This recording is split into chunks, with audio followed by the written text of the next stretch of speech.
안녕하십니까. 주사위 채널의 정소장입니다. 자, 12월 15일 주식시장 정리 한번 해보도록 하겠습니다. 자, 오늘의 특징을 보면 숫자는 바닥권인데 시장은 잘 버티고 있다. 20일 1평 이렇게 썼습니다. 자, 숫자를 한번 보죠. 지금 제가 체크하고 있는 숫자를 지금 여러분들이 보고 계시는데, 자, 코스피 200 기준으로 저는 항상 시장을 바라봅니다.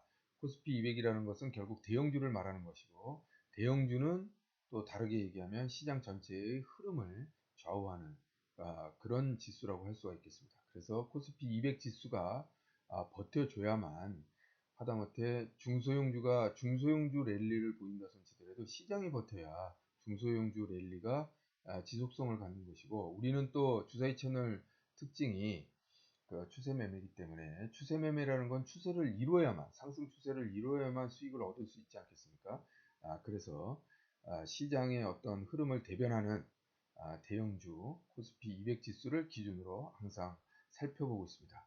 자, 20일 이동평균선을 이격도를 보면 20일 이동평균선과의 지수와의 어떤 간격을 얘기를 하는 건데, 100이면 정확하게 일치한다, 이렇게 볼 수가 있겠습니다. 그래서 몇 번 말씀드렸습니다만, 지금 100이라는 것은 상승 추세 입장에서 봤을 때는 20일 이동평균선까지 조정을 보이고 20일 이동평균선의 지지를 받고 상승하는 그런 모습이라고 할 수가 있겠는데, 실질적으로 지금 현재로는 상승 추세라기보다는 그 전에 20일 이동평균선의 밑에 있다가 지금 어떻게 보면 상승을 하면서 뚫고 올라온 그런 모습이겠죠. 그래서 11월 30일 날 95의 저점에서, 그러니까 한참 20일 이동평균선보다 5% 이상 빠져 있는 상황에서 지금 쭉 치고 올라온 거죠.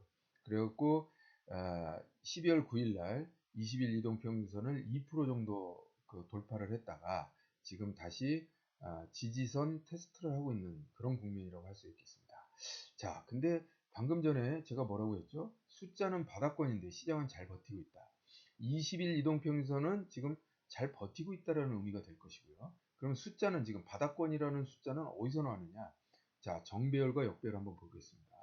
지금 정배열이라는 것은 주가가 주가, 그 다음에 단기, 중기, 장기 이런 형태로 주가가 가장 비싼 가격을 보이고, 그 다음에 단기 이동평균선부터 장기 이동평균선까지 지금 쭉 밑으로 깔리는 그런 형태가 정배열이라고 할 수 있고, 역배열이는 반대로 주가가 제일 밑에 있고 장기 이동평균선이 맨 위에 있는 그런 배열을 역배열이라고 합니다. 그래서 역배열이 심화된다는 것은 결국은 주가가 많이 하락했다는 뜻인 거고, 정배열이 심화된다는 것은 그만큼 주가가 최근에 상승하고 있다, 이런 것을 나타낼 수 있겠죠. 그래서 정배열 숫자가 점점 줄어든다는 것은 지금 상승 추세에 있는 종목들이 줄어들고 있다, 이렇게 표현할 수가 있고, 역배열 숫자가 늘어났다 한다는 것은 결국은 주가의 하락 종목 수가 늘어났다, 이렇게 얘기할 수 있겠는데, 방금 전에 숫자는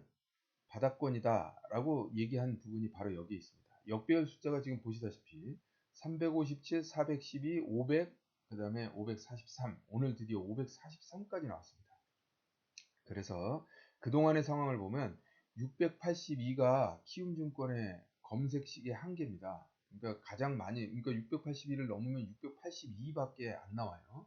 근데 보시다시피 682를 넘으면 그 다음부터는 거의 이 단기 바닥권에 들어가기 때문에 더 이상의 하락이라기보다는 이제 상승 추세로 전환되는 어떤 그런 뭐랄까요, 이 예측을 하는 그런 모습을 보인다고 할 수가 있겠습니다. 그래서 543이라는 것도 사실은 상당히 하락이 진행된 그런 모습이라고 할 수 있겠는데, 그러면 이렇게 어떻게 보면 숫자는 어떻게 보면 지금 바닥을 가리키고 있죠. 그런데 차트를 한번 볼까요? 여기 지금 보시다시피 이게 코스피 200 지수인데, 자, 380이 바닥입니다. 어떻게 보면 단기적인 바닥이 380 정도인데, 여기 잠깐 이제 하향 돌파했다 다시 올라오는 국면을 제외한다면 380이 바닥인데, 단기 바닥이라고 할 수 있는데, 지금 어떻습니까? 바닥 부근에 있는 게 아니라 오히려 돌파를 해야 되는 400선 부근에 아직도 버티면서 20일 이동평균선 지키고 있죠. 그래서 제가 아까 글로 표현한 부분이 바로 이겁니다. 자, 시장은 잘 버티고 있다. 20일 이동평균선을 버티고 있다는 뜻이고요. 숫자는 바닥권이라는 것은 방금 전에 말씀드렸다시피 역배열, 하락 종목의 수가 굉장히 급하게 올라가 있다. 그리고 정배열 숫자는 뭐 190이 적은 숫자는 아닙니다. 그렇기 때문에 이제 여기서도 보시다시피 진짜 그 단기적인 바닥은 이런 식으로 100 미만의 숫자가 찍혀야 됩니다. 근데 이제 190이니까 아직 많지만 사실은 그렇다고 해봐야 하루 이틀 정도밖에 남지 않습니다. 지금 최근에 약세 국면을 봤을 때 금요일에 어떤 주말 효과를 상정을 한다 그러면 어떻게 보면 이틀 정도 있으면 단기 저점을 찍을 수 있다. 이런 측면에서 우리가 접근할 수가 있을 것 같고요. 고객 예탁금 신용잔고 비율은 지금 35%이기 때문에 크게 문제 삼을 건 없고, 뭐 굳이 제가 기준선을 말씀드린다면 40%에 가까운 숫자가 나왔을 땐 조금 조심해야 된다. 이런 말씀을 드릴 수가 있겠습니다. 자, 그래서 요 신용잔고 비율은 넘어가도록 하고요. 중요한 건 상승 종목 수입니다. 3% 이상 상승 종목을 저는 좋게 평가를 하는 부분인데요. 특이한 의미 있는 상승이다. 이렇게 표현을 하고 있는데요.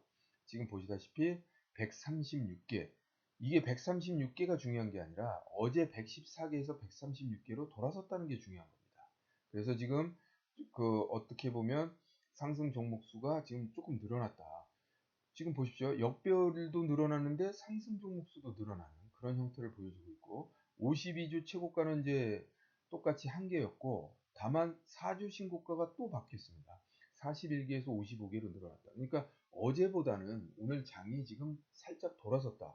근데 재미있는 것은 방금 전에 그 차트에서 보셨다시피 20일 이동평균선을 짚고 올라오면서 양봉의 형태를 또 띄었다는 거예요. 어제 같은 경우에는 십자형의 모습이죠. 그러니까 올라가지도 못하고 내려가지도 못하고 그런 국면이었다면 오늘은 저점 이후에 사실 미국의 나스닥이랑 다우지수가 별로 좋지 않았잖아요. 그러니까 아침에 하락했다가 오히려 양봉의 윗꼬리가 없는 양봉의 형태를 띄었다는 것은 종가가 고가였다는 뜻이죠. 그렇기 때문에 지금 현재 시점에서 봤을 때는 지금 어떤 장세가 초단기적인 측면에서 며칠의 상관으로 봤을 때는 지금 저점을 찍은 게 아니냐 이런 생각이 들 정도로 지금 움직임이 나름 괜찮았다 이렇게 말씀드릴 수가 있겠습니다.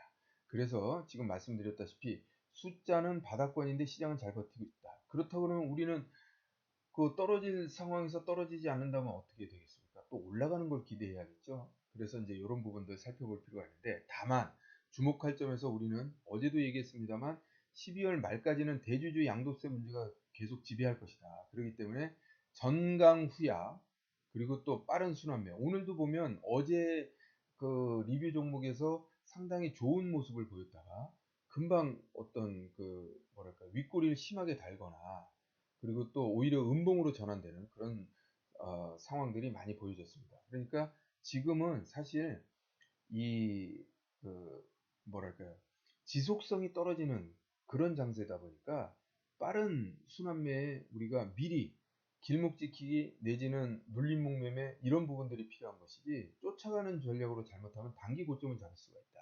이런 말씀을 드릴 수가 있습니다. 자, 그래서 내일 주목할 것은 어떻게 보면 대형주의 주도권 회복 여부. 결국은 이거는 대형주의 주도권 회복 여부라는 것은 실질적으로 코스피 200 지수가 400을 돌파하는 그런 모습입니다. 이렇게 장이 어떻게 보면 버텨주어야만 사실 개별 종목의 어떤 그런 상승 추세도 어떤 지속성을 가지면서 우리에게 쉽게 수익을 낼 수 있는 그런 부분들이 나타날 수 있다. 이렇게 말씀드릴 수가 있겠습니다. 그래서 내일 시장에서 우리의 투자 전략은 명확하게 되는 거죠.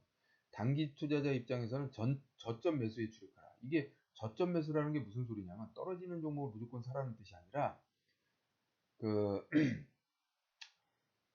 눌림목 그러니까 상승을 하되 상승해서 살짝 눌러주는 그리고 그 가격적으로 눌러줄 수도 있고 또 기간적으로 눌림목이 올 수도 있습니다. 그래서 이런 조정을 받는 상승 추세가 다음에 살짝 조정을 받는 이런 종목들을 살펴보자 이런 말씀을 드리는 것이고 종목 리뷰에서 다시 한번 언급을 하겠습니다만 지난 종목의 어떤 지난 종목 리뷰에서 나왔던 종목들을 잘 업데이트 해 놓으시면 아, 그 눌림목 종목들을 얼마든지 찾을 수 있다. 이렇게 말씀드릴 수가 있겠고 중장기 투자자들은 차라리 쉬는 게 낫습니다. 왜냐하면 갖고 있으면 계속 지금 상승을 했다가 빠지는 그런 형태이기 때문에 우리가 추격 매수 입장에서 봤을 때는, 추세 매매 입장에서 봤을 때는 그 올라갔을 때 샀더니 단기 고점을 잡고, 그 다음에 나머지는 쭉 해서 밀린다고 하면 우리는 손실을 어떻게 보면 안고 가야 된다는 의미가 되지 않습니까?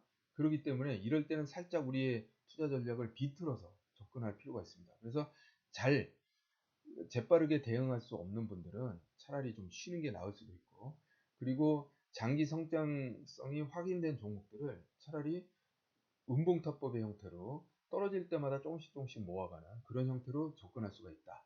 이렇게 얘기할 수가 있겠습니다. 그래서 마지막으로 정리를 하자면 최근 장세가 지루합니다. 그 또 지루하다는 것은 무슨 소리냐면 결국은 지금 손실만 계속 잘못하면 단기 고점 잡으면서 쫓아가는 매매를 하다 보면 그런 측면이 있을 수 있겠습니다만 걱정할 필요는 없다. 왜? 이게 지금 대주주 양도세 이슈는 사실상 이게 양날의 검이라서 지금 비중 조절을 해야 됩니다만, 좋은 종목도 장기적인 그 성장성이 돋보이는 종목도 지금 당장은 그 어떻게 해야 됩니까? 비율 조절을 해야 되지 않습니까? 요 며칠만 버티면 사실상 양도세의 커다란 퍼센테이지의 어떤 그런 비용, 거래 비용 부분을 마감을 할 수가 있으니까. 그러면 12월이 넘어가서 1월 초가 된다 그러면 다시 담아야 되지 않습니까? 미리 일정 부분 매도를 했다고 하면. 그러니까 무슨 말씀이신지 아시죠? 지금은 이게 이 종목별 순환매 또는 이 정강 후약 그리고 빠른 순환매 이런 부분들이 1월 달에 가면 오히려 득으로 이제 새로운 매수세의 유입 내지는 수급의 개선 이런 것으로 변화될 수 있다는 부분이죠. 그렇기 때문에 이번 달만 잘 넘기면 좋은 장세가 도래한다. 걱정하지 마십시오. 라는 말씀으로 오늘 12월 15일 주식시장 정리를 마치도록 하겠습니다. 잠시 후에 종목 리뷰를 통해서 다시 한번 뵙도록 하겠습니다. 감사합니다.